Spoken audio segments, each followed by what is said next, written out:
Le numérique au Bénin, les enjeux d'un puissant levier de développement, c'est le second thème qui a retenu l'attention des journalistes béninois au 93e numéro spécial présidentiel 2016 de Café Média Plus ce vendredi. Et c'est Christian Parfait Aoyo, expert en économie numérique et conseiller technique du président de l'Assemblée nationale du Bénin, qui a introduit ce thème par une communication. Objectif, expliquer l'importance du numérique dans le développement du Bénin.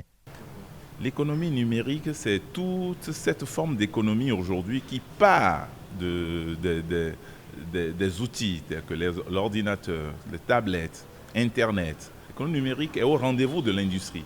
L'économie numérique est au rendez-vous de la santé. L'économie numérique facilite la communication, facilite la démocratie. Aujourd'hui, c'est le transfert d'argent d'un coin à un autre. On peut envoyer de l'argent de Cotonou maintenant à Malanville, avec un support aujourd'hui qui peut être le téléphone portable, le smartphone. Ça, c'est l'économie numérique avec une connexion cette fois-ci, mais cette connexion est produite par les infrastructures d'Internet qui doivent exister dans le pays. Quand vous êtes à Nati Tengour, vous avez moins de professeurs de mathématiques que vous n'en avez à Cotonou.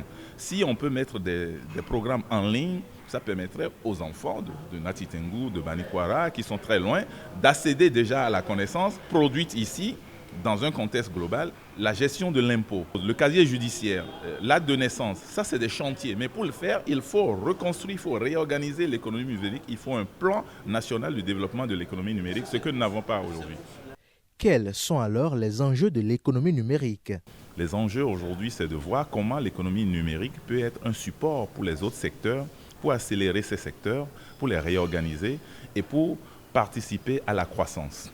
Il n'est pas superflu aujourd'hui de dire que depuis 20 ans, c'est le seul secteur dans lequel il y a eu les croissances soutenues qui ont conduit des pays entiers vers la croissance à 2 chiffres. C'est un secteur qui est pourvoyeur d'emplois, c'est un secteur qui va participer à la croissance du Bénin, c'est un secteur qui revalorise les jeunes gens et les jeunes filles. C'est un secteur qui peut booster dans une économie où tout est à refaire. Donc l'idée aujourd'hui, c'est d'attirer l'attention sur l'existence et la possibilité d'un tel secteur.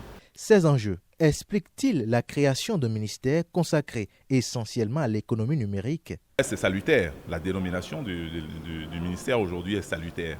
Parce que les TIC avant ne sont que des supports. Aujourd'hui, ils viennent supporter davantage l'économie numérique. Normalement, dans certains pays, c'est un ministère qui est un ministère d'État, qui permet de fédérer. On doit régler la problématique du e-gouvernement, du e-administration, de e-justice, du e-conseil des ministres. S'il est vrai que l'économie numérique peut être génératrice de croissance pour le Bénin, il n'en demeure pas moins qu'elle souffre de plusieurs maux, dont le manque de formation, d'infrastructures, de volonté politique et la non-fiabilité de la connexion.